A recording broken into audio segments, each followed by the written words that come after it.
amigos, tudo bem?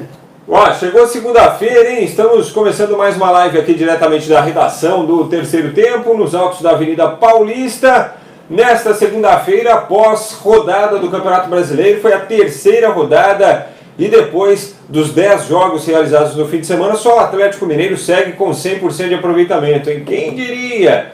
Tem 9 pontos e é o líder do campeonato. Depois tem uma espécie de campeonato paulista ali com Palmeiras, São Paulo e Santos fechando o G4, certo? O Flamengo usou o time reserva e bota reserva nisso, né? E mesmo assim empatou com o São Paulo jogando no estádio do Morumbi, um jogo que teve, nossa, um jogo esquisito, muito choque de cabeça, jogador saindo, Pato saindo porque o Tuller deu uma cotovelada lá no pescoço dele, o Berril saiu também porque se chocou com o jogador do São Paulo, negócio estranho, né? O Rodrigo Caio já não jogou também por causa de choque de cabeça com o Dedé no jogo anterior. Em outras partidas nós tivemos também ocorrências similares. O que será que está acontecendo, né, com o nosso futebol? Tanto choque de cabeça assim nos últimos jogos. Ó, e nós tivemos lá em Porto Alegre um baita de um jogo, né? O Fluminense vencendo o Grêmio por 5-4 numa partida que teve de tudo, né? O Grêmio saindo na frente, o Fluminense empatando, o Grêmio voltando a vencer, o Fluminense virando, VAR para tudo quanto é lado, reclamação, e aí discursos, né? Alguns ufanistas, outros nem tanto, e a gente quer saber a sua opinião. Grêmio e Fluminense, foi um ponto fora da curva? Ou esta é a realidade do campeonato? Ou realidade não, né? Ou esse é o verdadeiro futebol brasileiro? A sua opinião a partir de agora na live do Terceiro Tempo, certo? Seus comentários aí no Facebook pra gente discutir aqui. Eu, João Antônio de Carvalho, e você também. E a pergunta, é claro, nós vamos passar para o João Antônio, né? Tudo bem, João? Como é que tá? Como é que foi de fim de semana? Grande abraço, Frank, tudo tranquilo. Grande abraço a todos que nos acompanham. É evidente que não, né? Pega aqui, tem aqui na mão os outros jogos. Foram 15 gols em 9 jogos. Só esse jogo teve 9 gols. É um ponto fora da curva. Aconteceu, aqueles jogos que acontecem naquela época dos anos 60, 70, aí a gente tinha goleadas, aquele Palmeiras e Santos 7-6, a gente tinha jogos que tinham um número maior de gols. Agora é um ponto fora da curva. Tranquilamente falando, foram 9 gols num jogo. Onde que a gente vê isso? É muito difícil. Nem quando tem um time... Pode até estender, hein? Será que nós veremos um outro jogo no Campeonato Brasileiro com 9 gols? Eu acho que não. Eu acho que ontem foi um caso totalmente atípico. Um caso atípico. Eu repito, os outros 9 jogos foram 15 gols. Não foi nem média de 2 por jogo. A gente só teve 2 jogos em que tivemos 3 gols marcados, que foram os 2 um apertadinho do Atlético Mineiro e também do Cruzeiro. Os outros jogos 0-0, 1-0, 1-1, quer dizer, essa é a realidade do futebol brasileiro, do Campeonato Brasileiro. Então, fora, o Grêmio fez 3-0 logo com 20 minutos de jogo, o que não é comum também. Quer dizer, o jogo foi todo incomum. Não é comum você fazer 3 gols em 20 minutos. Aí o Fluminense diminuiu, e aí aquele lance do Júlio César, eu acho que foi o ponto que modificou o jogo, porque o Grêmio, tomando aquele gol, o Grêmio tomou um choque, aquele gol que o Júlio César entregou. E olha, o jogo foi tão incomum, mas tão incomum, que o jogo não era para ser 5-4. Na redação falou que foi a lei do ex. Não, e o jogo não era para ser 5-4. Era para ser uns 8-7.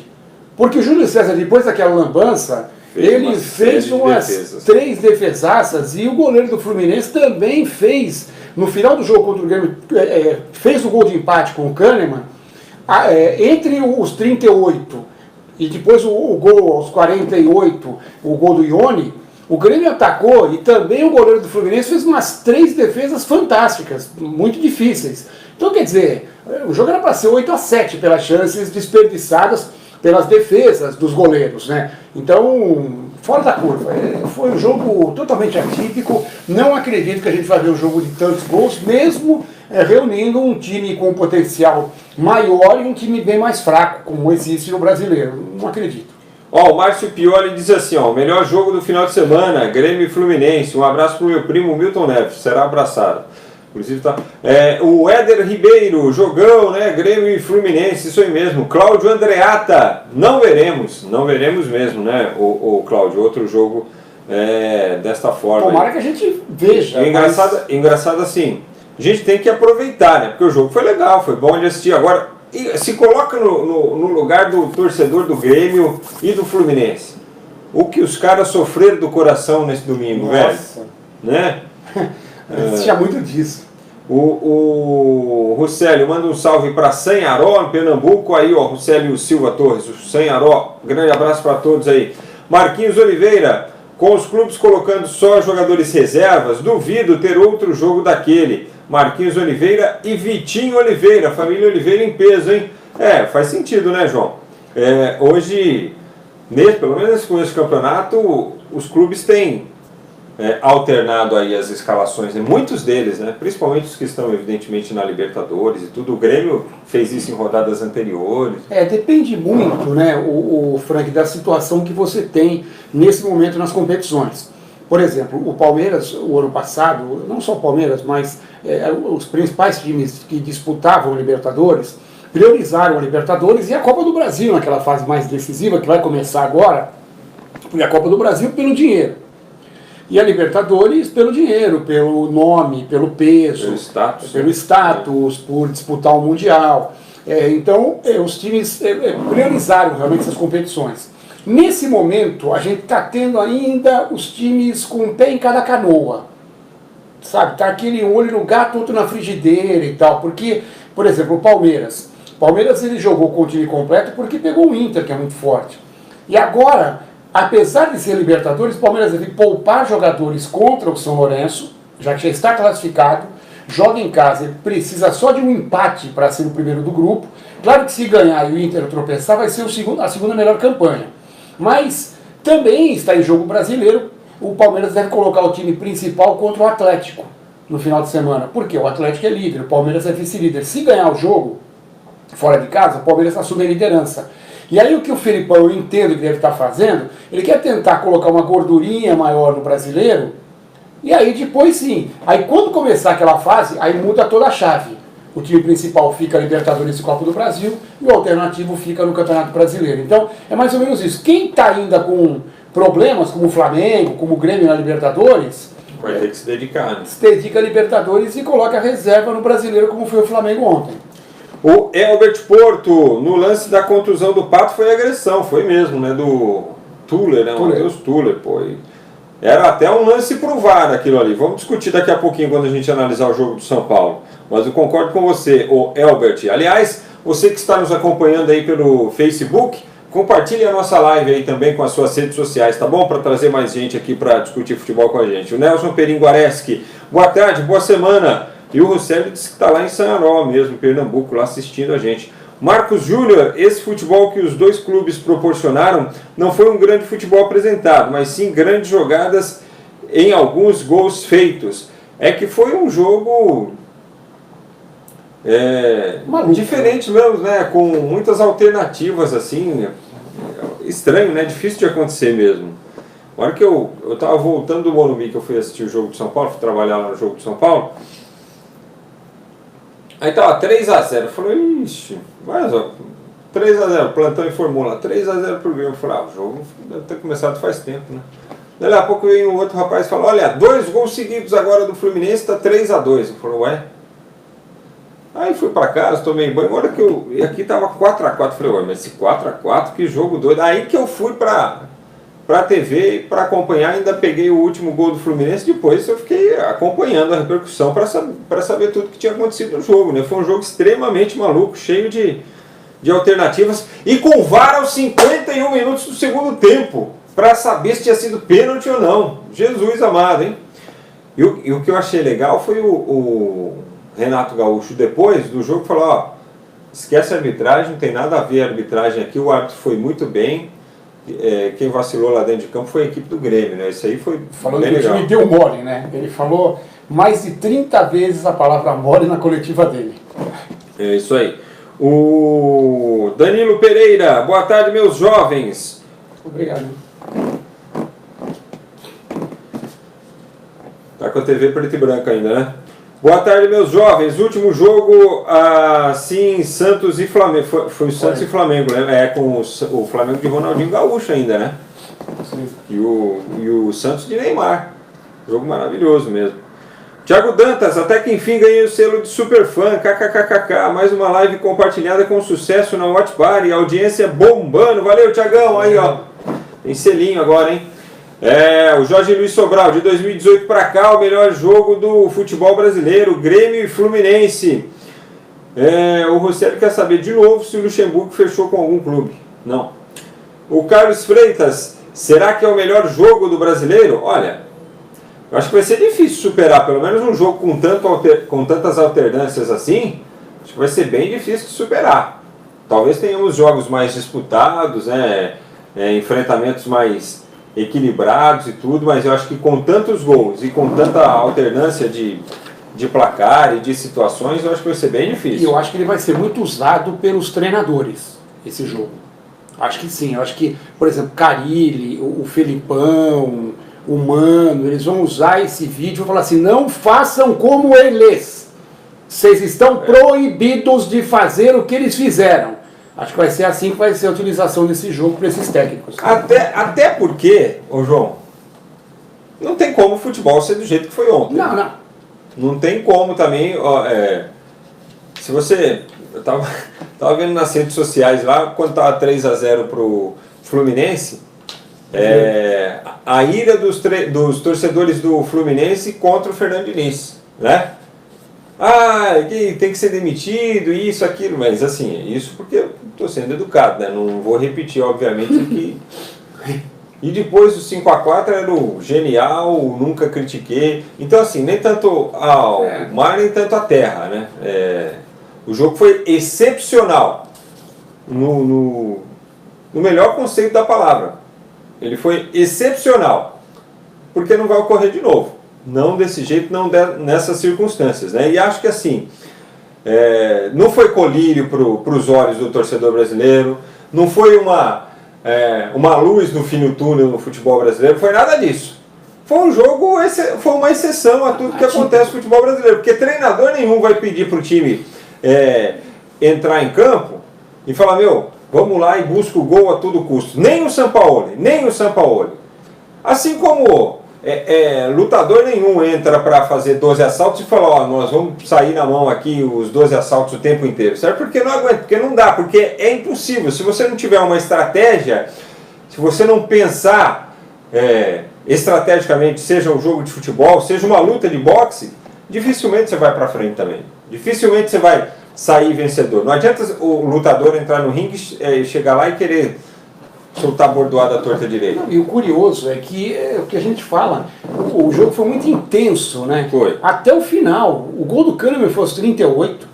É o que eu disse aqui, o Grêmio continuou atacando, mandou bola de longe, o goleiro fez defesa, e aí abriu espaço, o Fluminense foi lá em mais um ataque, poderia estar se garantindo, fez aos 48, aos 51 teve lance ainda no VAR, quer dizer, então, não é uma coisa que acontece normalmente, sabe? Normalmente, o Grêmio sofreu a virada, quando o Kahneman empatou o jogo, tipo assim, acabou, vamos terminar por aqui, tá muito bom, então vamos acertar. O Fluminense também, mas não, eles continuaram correndo assim até o final, um negócio meio doido mesmo, que não vai acontecer de novo.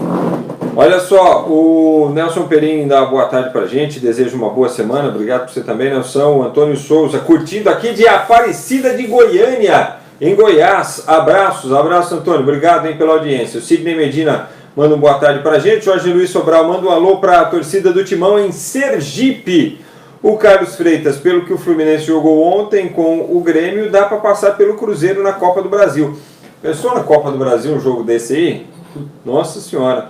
Luiz Bublitz, boa tarde, muito bom programa. Manda um abraço para Santa Cruz do Sul, no Rio Grande. O Grêmio, para mim, está mal condicionado fisicamente. Rendimento dos últimos jogos no segundo tempo, baixo rendimento. Olha, mas ontem até que os caras correram uma barbaridade, né? João Dias, o futebol brasileiro caiu em decadência depois que o futebol defensivo virou prioridade. O jogo de ontem foi espetacular, mas infelizmente foi um ponto fora da curva.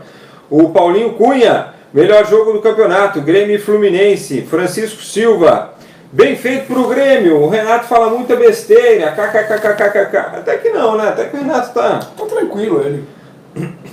O Gabriel Henrique, Grêmio depois de 3-0 começou a passar o pé em cima da bola, aí o Fluminense veio e fez bonito. Mas aqui é Corinthians, mano. Ai, meu Deus do céu. Caio Santana, meu Fluminense não é tão insignificante quanto falam. Se não tinha vencido de um timaço, feito o Grêmio de virada, senão não teria feito isso, né? Saudações tricolores, respeitem meu Fluminense, é a Caia Santana. Tá certo, Caia, e a gente respeita, né? Thiago Dantas, o Tuller ontem deu uma entrada criminosa no Pato e outra no Hernanes, merecia ter sido expulso. O Flamengo não deveria reclamar da arbitragem não, se tivesse sido correta, o Tuller deveria ter sido expulso. Daniel Bagatini, abraços amigos, Osmar Casale, Jair Schelbauer, só o Fluminense, se jogar sempre assim, seria campeão. Dário Alves de Lima também, boa tarde pra gente, ele manda aqui. Grêmio e Fluminense, deveria ser usado como referência para técnicos retranqueiros.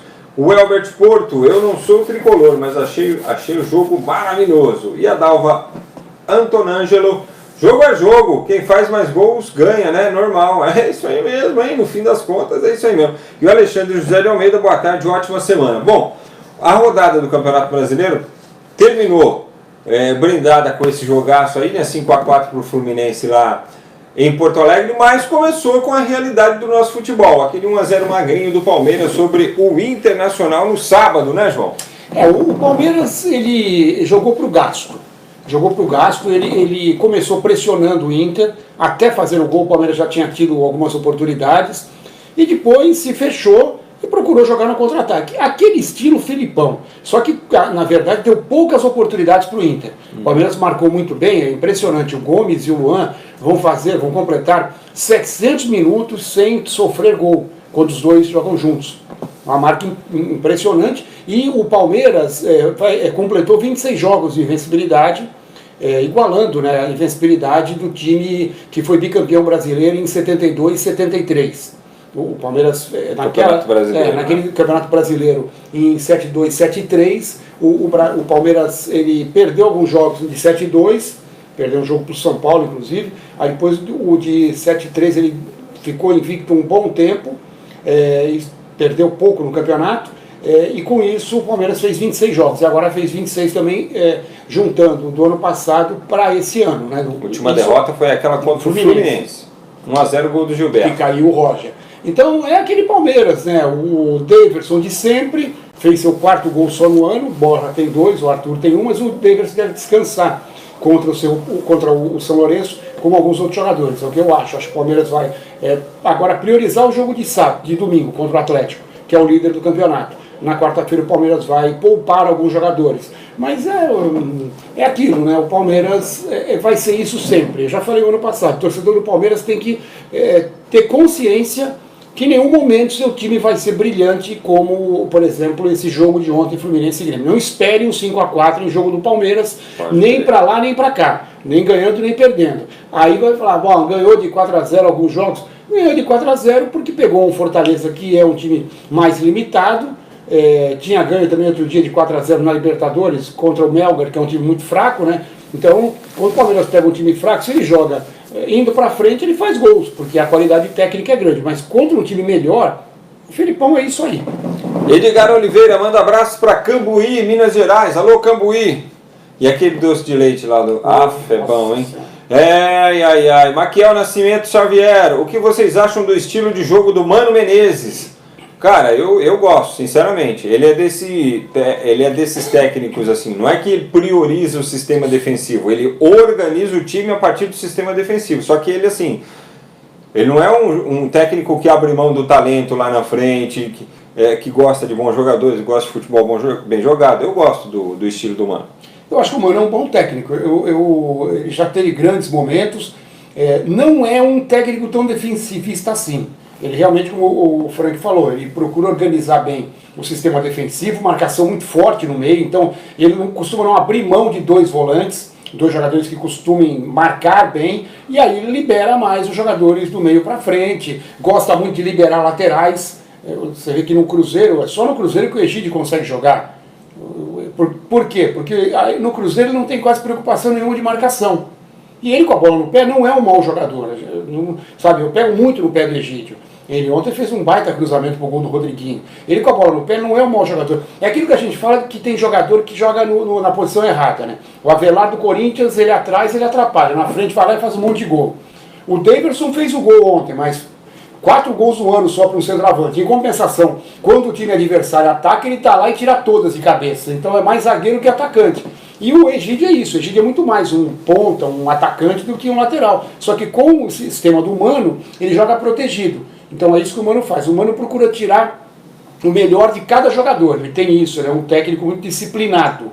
E por isso que os times dele acabam dando resultado. Em sua maioria, os times do Mano eles têm um equilíbrio muito grande nas linhas. E o Alexandre José da Silva Almeida responde essa questão aqui também para o Maquiel. Mano Menezes, estilo defesa forte. E obrigado, viu, Maquiel, pela mensagem aí. Silvio Zucchini. E aí, Renato? Chupa essa manga, segurando apenas com uma mão. Pode usar os 5 dedos, entendeu? Sérgio Ruiz Cota. Manda o Renato parar de chorar. José Jesus, jogão de bola. Clarkson Moura.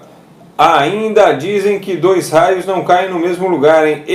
Grêmio 4, Fluminense 5, 2019. Fluminense 5, Grêmio 4 em 2011. Aí era com o mando do Fluminense nesse jogo, né? Tá vendo? GCE Silva, boa tarde a todos vocês. Daniel Bagatini, Espírito Santo do Pinhal ligado em vocês. Adoro o programa de vocês e vai Palmeiras. Thiago Dantas, João e Frank, o que aconteceu no jogo do Cruzeiro Goiás? Que os sites esportivos estão dizendo que estão aguardando a súmula da partida. Não sei, vou verificar aqui já. Marcelo Anderson, você sabe, João?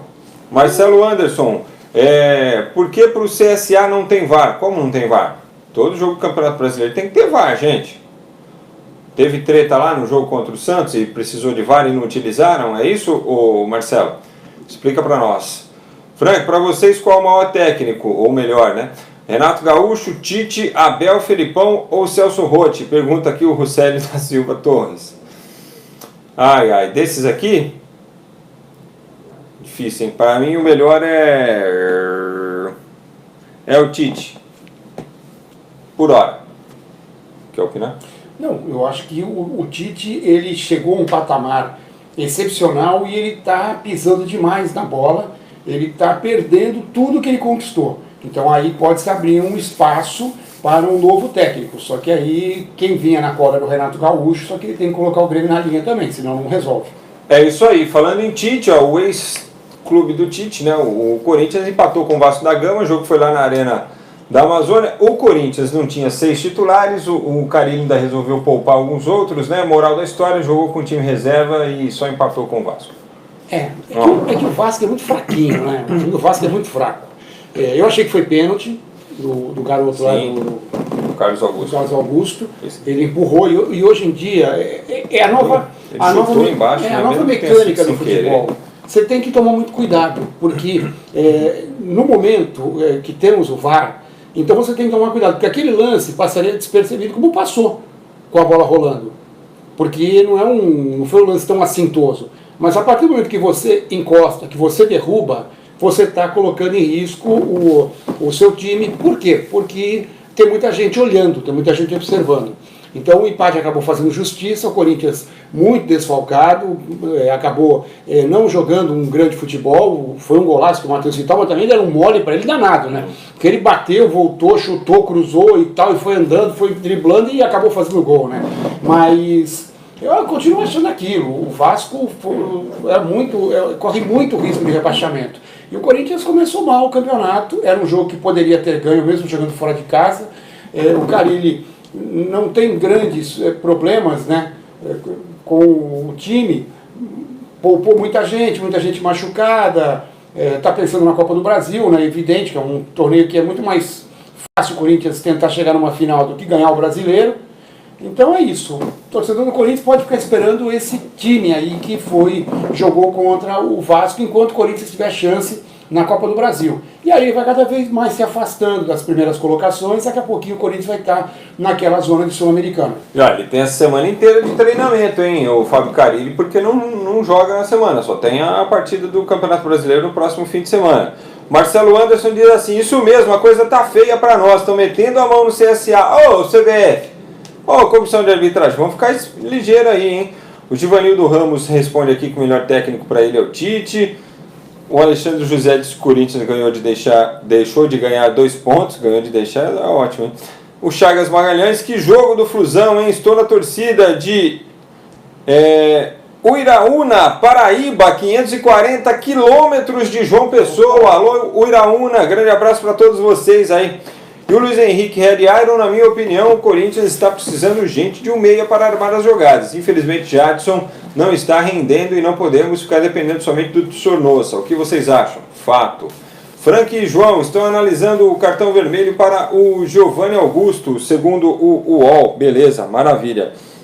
A questão do Goiás e Cruzeiro lá. Obrigado, viu, Thiagão? Finalzinho do jogo já. Atlético Mineiro e Ceará, o gol do Atlético também no último minuto de jogo, hein? O jogo lá em Ceará.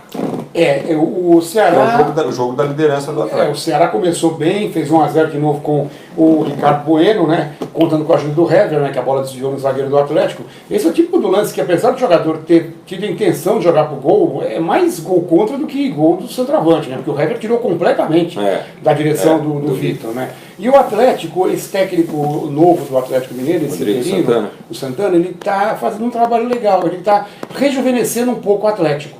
Ele está colocando alguns jogadores mais novos, o Jair entrou no segundo tempo, o Natan fez o gol, o Guga foi bem, passou as 2 bolas, tanto no cruzamento do gol do Jair, Papagaio entrou no segundo tempo. Então o que eu acho é isso, eu acho que o Atlético é um time que tem bons jogadores, eu não coloquei o Atlético como um dos favoritos ao título, mas é aquilo que a gente falou, o Atlético tem aí apenas a participação dele no Campeonato Brasileiro. Então ele pode se dedicar mais ao campeonato. Acho que o elenco é um elenco limitado. É um elenco limitado ainda.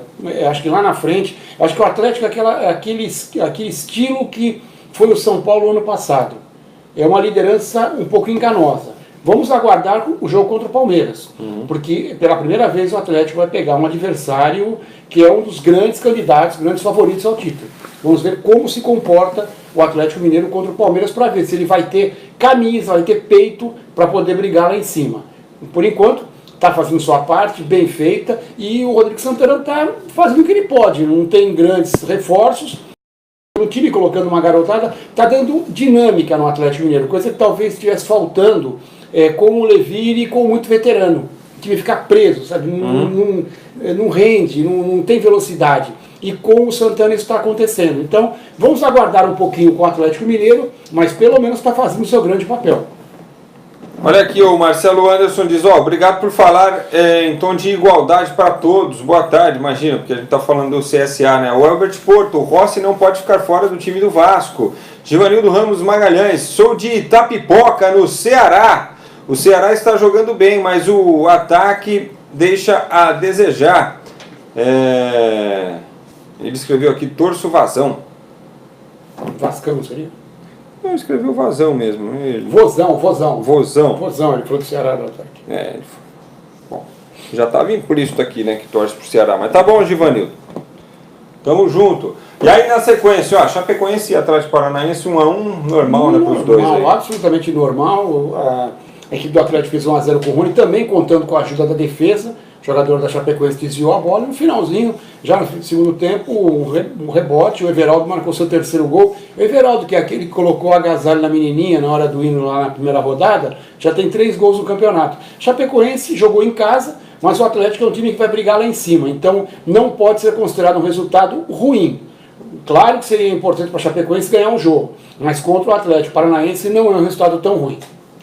Muito bem, o Antônio Carlos Peirão Rodrigues, olha aqui, Peirão é emblemático, hein? Sou santista há 70 anos, hoje o melhor futebol do Brasil é o jogado pelo Grêmio. O Santos, com Pelé e companhia, perdeu certa vez 6-4 para o Jabuca. Talvez o Renato seja igual ao Lula, o antigo técnico do Santos. Pelo menos não inventa, sabe escolher quem joga futebol. É um ponto de vista, né, seu Antônio? Obrigado, viu, por participar aqui e mandar mensagem pra gente, seu Antônio. Grande abraço pro Antônio Carlos Peirão Rodrigues. Acho que foram 4 gols do Melão, centroavante do Jabaquara, naquela partida histórica contra o Santos, que é lembrada sempre. Olha aí, o Cruzeiro fez 2-1 no Goiás, o jogo que o Thiago Dantas está fazendo referência aqui. O pessoal está aguardando a súmula aí. Olha, eu estou achando que o Cruzeiro está meio travado, apesar de você falar do... São duas vitórias, né? Mas contra o Ceará não merecia ter ganho o jogo. O Ceará foi melhor, perdeu um pênalti e teve muitas chances, o Fábio pegou demais.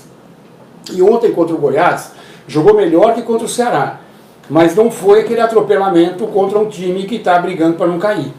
E que hoje poderia estar lá embaixo se não tivesse conquistado aquela vitória surpreendente contra o Fluminense, quando achou um gol de falta, perdeu em casa para o São Paulo, perdeu agora para o Cruzeiro. Então o Goiás é um time que vai brigar lá embaixo. E o Cruzeiro não jogou bem. Então eu não sei o que está acontecendo.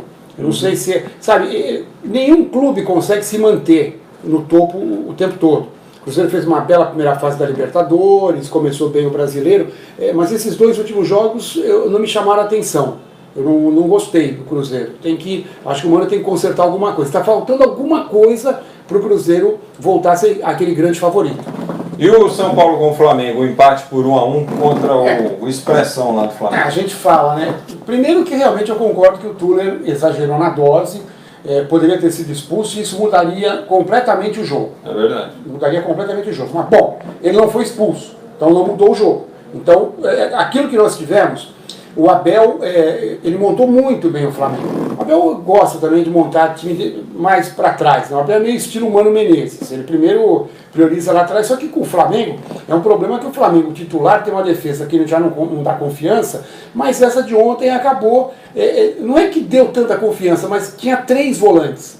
O Flamengo teve 3 cabeças de área. Sim. E isso facilitou muito para não deixar exposto o sistema defensivo. O São Paulo até começou melhor, mas quando o Flamengo começou a se soltar... O Pires, o Hugo e o Ronaldo. Pires, o Hugo e o Ronaldo. E eu gostei do Hugo e do Ronaldo, os dois apareceram bem, o Pires apareceu no ataque também. O Flamengo foi muito bem montado ontem pelo Abel. Quem está criticando demais o Abel pela campanha dele na Libertadores, ontem o Abel eu achei que foi muito bem. Só foi prejudicado, como o São Paulo também foi, pelos aqueles problemas de contusões, porque o Berril vinha sendo o grande nome para puxar o contra-ataque do Flamengo. Não o grande nome do jogo, que para mim foi o Diego. O Diego jogou demais. O Diego prova que ele continua numa grande fase e que ele tem condição total de ser titular no Flamengo, com o time titular do Flamengo. Ele engoliu o meio campo do São Paulo, que não tinha... No primeiro tempo especialmente. No primeiro tempo especialmente. No segundo tempo é aquilo, o Flamengo segurou um pouquinho mais, perdeu a velocidade do Berril, então o Diego já não tinha com quem jogar. O São Paulo foi mais na base da pressão. Ele cansou bastante também, porque ele puxou muito contra Puxou muito. E não está com idade também para isso. Os caras pegavam a bola e procuravam ele. E ele não está com idade mais para isso. E o São Paulo acabou achando aquele gol do Tietê, mas foi um tropeço. O São Paulo tinha que ganhar do Flamengo, o time misto do Flamengo. O time do Flamengo está muito desmontado, está muito desfigurado. Repito, empatou e quase até ganha o jogo, porque o Abel montou muito bem o time do Flamengo e foi prejudicado pela saída do Berril. Agora, aquilo que você falou, né, Frank, essas bolas aéreas, isso aí, nossa, dá um nervoso a gente ver o jogo, né? Cada hora um cai, fica, sabe, um cai, o Berril... O Berril não sei nem o que aconteceu, porque ele não foi tocado na parte de trás da cabeça onde ele pôs a mão, mas ele caiu desacordado, ele não estava bem. O Pato também saiu sentindo fortes dores. Eu não sei como é que isso não acontece tanto com o time do Palmeiras, né, que ergue a bola toda hora. Não sei como é que não tem toda hora isso no Palmeiras, porque o Felipão adora jogar essa bola no alto. Mas é o que você falou, por que acontece isso hoje em dia? Porque hoje em dia se joga muito mais no alto do que por baixo. Então a chance, e os jogadores são muito mais fortes. Uma pancada de 2 jogadores hoje, a velocidade que eles vêm para a bola é muito maior do que há 20 anos atrás, quando também havia choques de cabeça. Mas era diferente. E mesmo assim a gente teve problemas, mas hoje em dia é muito comum isso, é recorrente. O Givanildo Ramos informa que na 3ª divisão, o Ferroviário do Ceará fez 3-0 para cima do Santa Cruz e diz que o Ferrão está bem na 3ª. E outro dia ele fez um gol de novo, esse Edson Cariús. Não sei como é... Olha, o cara tem 30 anos, tudo bem, mas o Ricardo Oliveira tem quanto? 38? 39. Então, eu gostei demais desse cara jogando contra o Corinthians, aqueles jogos pela Copa do Brasil, e ele continua fazendo gol. Não sei por que um time da 1ª divisão arrisca para contratar um jogador desses. É um risco, mas não vai sair caro. Bom, rapidinho, Botafogo 1, Fortaleza 0. Resultado mais justo seria o empate, porque eu acho que foi pênalti no Wellington Paulista. Aquilo que eu falei, o jogador tem que ter muito cuidado para empurrar dentro da área. E não foi marcado o VAR não foi acionado. Eu achei o empurrão mais forte do que o do Carlos Augusto do Corinthians. Então eu acho que foi que o Carlos Augusto, o pênalti foi marcado por baixo, né? Ele chutou o ganhar do cara ali na passada. Mas também colocou a mãozinha, né? Mas acho que o que caracterizou o pênalti foi você ainda pegar. Mas tudo bem, foi fora da bola, não sei se o Wellington Paulista ia chegar ou se não ia, mas foi assintoso o empurrão do jogador do Botafogo. Eu acho que o Rogério reclamou, o Rogério às vezes reclama muito, mas dessa vez ele reclamou com razão. O Bahia fez 1-0 no Avaí também, o Avaí, não sei, viu? Fez aquele ponto lá contra o Grêmio, mas não mostrou força até agora, não. Time reserva do Grêmio, né? E o Grêmio perdeu o Fluminense ontem, que é um time também do limbo lá, né? Eu acho que o Avaí é um dos grandes candidatos ao rebaixamento. Acho que daqui a mais umas 5, 6... E o Avaí do Roger tem 2 vitórias. O Bahia. O Bahia. Mas eu gostei do Bahia. Gostei muito contra o Corinthians. Achei que contra o Botafogo, se jogasse aquilo, poderia até ter tido um resultado melhor, mas não foi mal, perdeu por 3-2, muitas falhas defensivas, e agora ganhou o jogo de ontem 1-0, sem dar chance para o Avaí. O problema é esse, sabe? Foi 1-0, mas poderia ter sido mais. CSA e Santos empataram por 0-0, o pessoal está na bronca aqui, hein? Disseram que o VAR deu uma operada no CSA. Olha, eu não vi nenhum lance assim que me chamasse tanto atenção. O Santos foi melhor Marcelo no jogo. Anderson está possesso. Eu olhei e não vi nada assim que me chamasse tanto atenção. Eu confesso que, pelos lances que eu vi, nenhum deles teria para tanta choradeira. Acho que a choradeira maior tem que ser contra o Vitor Paraíba. Porque o Santos foi melhor no jogo, o Santos teve muito mais posse de bola, chutou muito mais a gol, mas tem aquele velho problema de não ter um finalizador. Só que a melhor chance do gol foi do CSA. O Vitor Paraíba passou pelo Vanderlei, tinha o gol vazio e acabou tropeçando, meio chutando errado e chutou na rede pelo lado de fora. Acho que nem na rede foi, chutou bem mal. E o gol estava vazio. A grande chance foi do CSA.